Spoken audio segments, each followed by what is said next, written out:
반지하 주택의 침수를 막기 위해 설치한 역류 방지기가 자칫 이웃에게 피해를 줄 수 있다는 주장이 제기됐습니다. 어떤 이유 때문인지 취재했습니다. 계속된 장맛비로 산사태 위험이 커지고 있습니다. 지반이 약해진 상태에서 비가 내리면서 전국에서 산사태 위기 경보도 계속되고 있는데요. 산사태가 왜 위험하고 또 어떻게 대비해야 하는지 자세히 알아보겠습니다. 서울시가 폭우 피해를 예방하기 위해 각 자치구에 250억 원을 지원합니다. 지원된 예산은 하천 시설물 정비, 도로 점검 등에 쓰이게 되는데요. 집중호우가 지속돼 수해가 발생하면 피해 복구 등에 필요한 긴급 예산도 추가 지원할 계획입니다.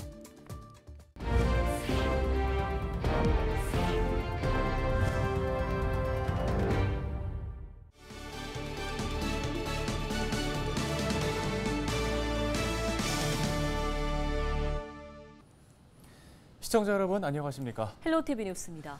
네, 집중호우로 지하 공간의 안전에 대한 관심이 높습니다. 서울시도 반지하 주택의 침수를 막기 위해서 지난해부터 역류 방지기를 설치하고 있습니다. 네, 그런데 역류 방지기 설치가 자칫 인근 저지대 주택의 침수를 더 빠르게 진행시킬 수 있다는 주장이 제기됐는데요. 무슨 이유 때문인지 김호 기자가 현장 취재했습니다. 반지하 주택에 거주하는 김용천 씨. 지난해 여름 집중호우로 침수 피해를 입었습니다. 배수구로 하수가 역류해 집안이 옷으로 가득 찼고 가재 도구들은 물 위에 둥둥 떠다녔습니다. 그런데 최근 구청 지원으로 역류 방지기를 설치해 침수에 대한 두려움을 조금 덜게 됐습니다.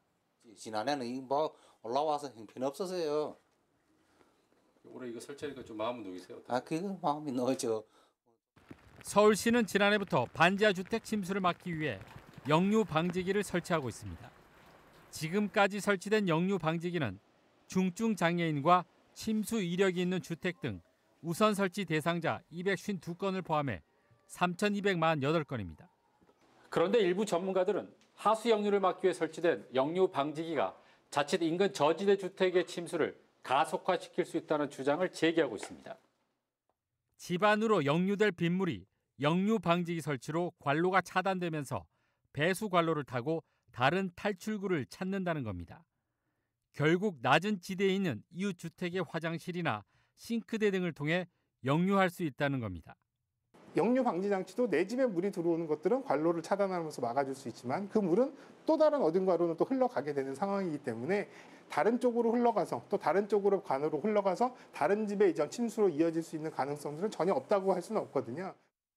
다만 역류 방지기를 설치하는 것이 내가 받을 피해를 이웃집으로 전가하는 개념은 아니라며 침수 우려가 있는 주변 세대가 다 같이 역류 방지기를 설치하는 것이 피해를 막는 방법이라고 설명합니다. 어떤 세대 한 군데만 역류 방지기를 설치를 하면 이 나머지 이제 역류되어야 하는 압력들이 이제 살아 있는 거고요. 그러면 이제 다른 세대로 그 압력이 부과가 되거든요. 이제 그런 맥락에서 보면 역류 방지기를 어떤 그 전체 세대에 골고루 시공하는 방법이 가장 좋겠고요. 더불어 역류 방지기 설치로 침수 피해가 완전히 사라진 것이 아니기 때문에 비가 많이 내려 침수가 예상되면 역류 현상이 없더라도 신속히 안전한 곳으로 대피해야 한다고 조언합니다. 헬로티비 뉴스 김호입니다. 서울시가 폭우 피해 예방을 위해 각 자치구에 250억 원을 지원합니다. 지원된 예산은 자치구별 자체 계획에 따라 하천 시설물 정비나 도로 점검 등 집중호우 피해 예방에 쓰이게 되는데요. 또 국지성 집중호우가 지속돼 수해가 발생할 경우 이재민 지원과 시설물 복구 등에 필요한 예산을 추가 지원할 계획입니다. 앞서 서울시는 지난 5월 하수관로 준설 등 여름철 집중호우 대비를 위해 300억여 원의 예산을 자치구에 지원한 바 있습니다.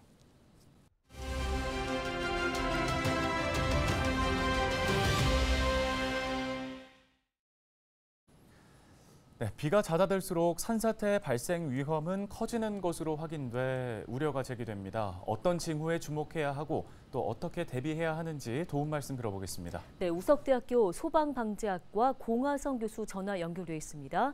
안녕하십니까? 네, 우석대 소방방재학과 공하성입니다.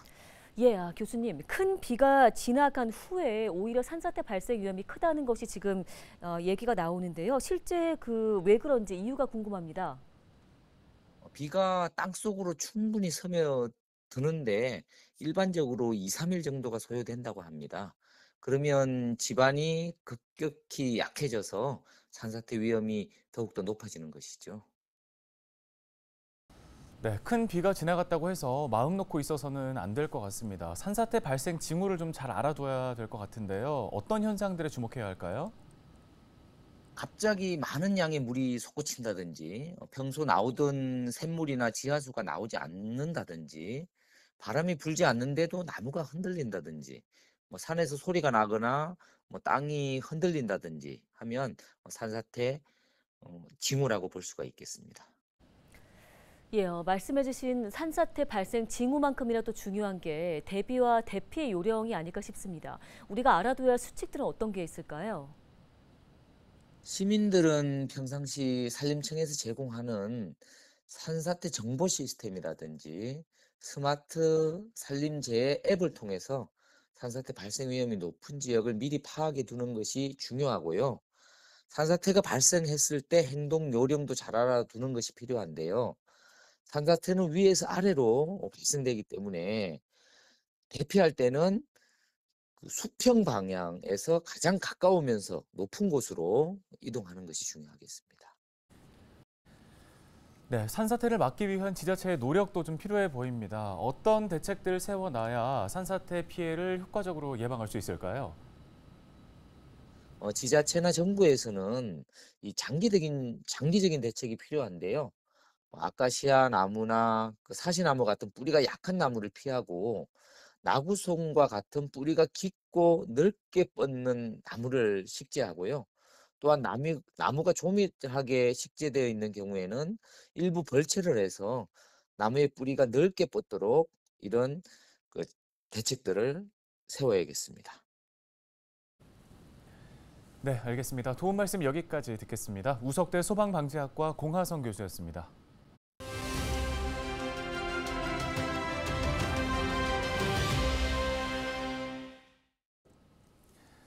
네, 전국 곳곳에서 폭우 피해가 잇따르고 있습니다. 올 여름 앞으로도 많은 양의 비가 예상되는 만큼 철저한 대비가 필요해 보이는데요. 서울시의회 박유진 의원이 최근 길거리 빗물바지에 무단 투기한 담배꽁초 등 쓰레기 문제를 지적했습니다. 여름철에 풍수의 피해 규모가 더 커질 수 있다는 주장입니다. 네, 직접 스튜디오에 모시고 관련 이야기 들어보겠습니다. 안녕하십니까? 반갑습니다. 네, 어서 오십시오. 자, 먼저 11대 서울시의회 출범 1년이 지났는데요. 지난 1년 동안 의정 활동을 좀 되짚어 볼까요? 매일매일이 영화 같았다고 보는데요. 이게 공공성의 가치를 다시 한번 상기시키는 1년이었다고 봅니다. 네, 공공성의 가치를 다시 한번 깨닫는 시간이었다. 네, 그럼 이제 본격적으로 오늘 주제와 관련된 이야기를 좀 나눠보도록 하겠습니다. 계속된 장맛비로 인해서 지금 전국 곳곳에서 피해가 상당한데 재난이라는 게 사실 언제 어디서 나한테 닥칠지 모르는 일이기 때문에 시민들의 걱정도 커지는 것 같고요. 의원님께서도 좀 특별히 걱정하는 부분이 있으실 것 같은데 어떠세요? 네, 이번 참사로 너무 많은 분들이 가슴 아파하고 있는데요. 이제 새롭게 등장한 용어가 있죠. 극한 폭우라고. 네. 그러니까 지금 이 일상적으로 와닿는 기상 위기, 기후 위기, 이 달라진 환경에 우리가 이제 대비해야 되는 시대가 된 거죠. 네. 최근에 이제 계속되는 그 빗물 피해 소식과 관련해서 빗물 바지에 대한 좀 관련 발언을 하셔서 이목이 집중됐습니다. 담배꽁초 등의 작은 쓰레기를 길거리 빗물 바지에 이제 무심코 툭 던져버리고 가는 경우가 있는데 이럴 때 이게 재난 시 좀 구체적으로 영향을 미친다고 좀 얘기를 해주셨거든요. 다시 한번 좀 짚어주실까요? 네, 이게 뭐 기억해야 될 3가지 수치 정도가 있는데요. 예. 하루 평균 대한민국의 담배꽁초가 몇 개가 버려질까? 환경부의 발표 자료가 있는데요. 1250만 개예요. 하루요? 예, 하루 평균이니까. 그러니까 와. 우리 5천만 인구를 생각해 보면 이건 너무 말이 안 되는 숫자인 거죠. 그런데 이거는 실제로는 훨씬 더 많다라고 보는 겁니다. 전체 담배 제조량의 7.25%가 꽁초로 버려진다는 통계가 있는데요. 이건 조사된 수치인 거고 체감으로는 아마도 이거보다 몇 배는 더 높을 거라고 보는 거죠. 그러니까 이렇게 어마어마한 꽁초들이 버려지고 있는데 서울에만 빗물바지가 55만 개가 있거든요. 근데 이 빗물바지에 담배꽁초들이 비가 한번 내리면 지형상 몰려 들어오게 되거든요. 서울시 발표 자료에 따르면 전체 침수, 이 하수도가 역류돼서 물이 넘치는 이 침수 피해 70%가 담배꽁초로 인한 원인으로 이미 자료에 나와 있습니다. 그러니까 이게 담배꽁초만이 범인이 아니겠죠. 담배꽁초가 워낙 많이 버려지고 있는데 이 담배꽁초는 늘 물 위에 뜨잖아요. 네.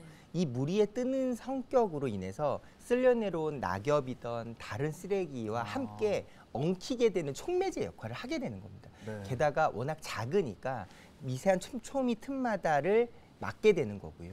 그러니까 떨어지는 낙엽이야 이걸 뭐 부지런히 치우는 방법밖에 없다고 하지만 담배꽁초는 우리가 안 버리면 되는 일이잖아요.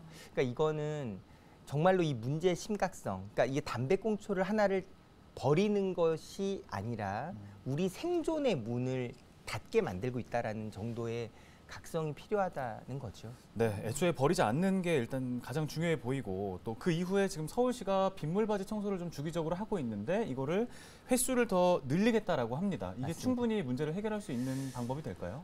그러지 않겠죠. 그러니까 이게 보면 하루에 1250만 개씩이 투기되고 있고 이건 아무리 치우는 사람들이 부지런하다 하더라도 계속 버리는 사람이 있는 한 이런 거거든요. 담배꽁초가 쓰레기통으로 제대로 들어가지 않고 어느 길거리에 떨어져 있던 비가 한번 내리면 전부 다 오수와 우수로 나뉘어지는 하수고도로 몰려 들어오게 되는 거고 네. 그러니까 이거는 근본적으로 버리지 않게 하는 것이 가장 중요한 예방책일 텐데요. 근데 이 설명을 들으면 담배 피는 분들이 다 하소연을 좀 하세요. 휴지통이 좀 많았으면 좋겠다. 재떨이를 버릴 수 있는 재떨이용 공간이 너무 부족하다. 맞습니다. 이 문제도 시급히 해결해야 될 문제거든요. 네. 그러니까 이거는 어느 한 서울시의 한 부서, 한 부문의 역할이 결코 될 수가 없고요. 우리 1000만 시민의 모두의 인식으로 이 문제가 얼마나 심각한지를 깨닫고 담배를 피울 수 있는 공간을 제대로 마련해주고 담배꽁초를 제대로 버릴 수 있는 구조도 갖추고 그리고 그 공간이 아닌 상태에서 담배꽁초를 버리는 것은 그야말로 우리 생존과 생명의 문을 닫게 만들 수 있는 너무나 커다란 잘못을 불러일으키고 있는 행동이다라는 걸 전 시민이 각성하는 것 이런 종합적인 대책이 필요한 상황인 거죠. 네, 뭐 내가 버린 작은 것 하나쯤이 아니라 인식 자체부터 좀 개선이 돼야 할 것 같습니다. 네. 자 끝으로 이 부분을 좀 질문드리고 싶은 게요. 그 의원님께서 후보 시절에 양질의 일자리 마련을 위해서 노력하고 싶다라는 그 공약을 하신 바 있습니다. 눈에 띄었는데 어떻습니까? 좀 관련해서 정책도 구상하고 계시고 또 실천 중인 게 있으신가요? 예, 제가 이제 두 문장을 말씀드렸는데 우리 삶의 가장 애틋한 꽃은 일자리 꽃이라고 하면서 가장 낮고 약한 꽃부터 양지로 옮기고 물을 드릴게요 이렇게 말씀드렸거든요. 그러니까 이게 일자리라는 게 결국 어떤 일자리가 창출되냐도 중요하지만 우리가 지금 하고 있는 이 일자리가 다 제대로 된 구조와 그리고 인프라와 결합돼서 양질의 일자리로 바뀌는 과정이 선행돼야 되거든요.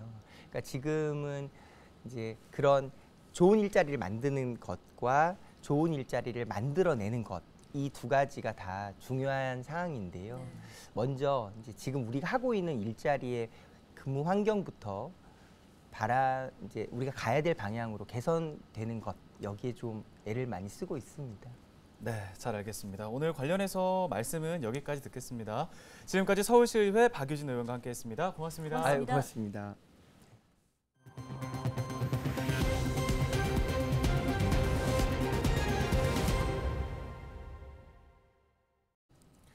다음 소식입니다. 최근 출생아 미신고 사건이 사회적 문제로 대두되고 있는 가운데 서울시가 위기 임산부를 보호하기 위해 통합 지원에 나섭니다.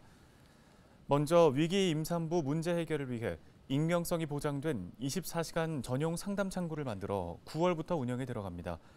또 익명으로 출산을 원하거나 출산 후 양육을 희망하는 경우 또는 입양을 희망하는 경우 등 상황에 따라 관련 복지시설 입소를 도울 계획입니다.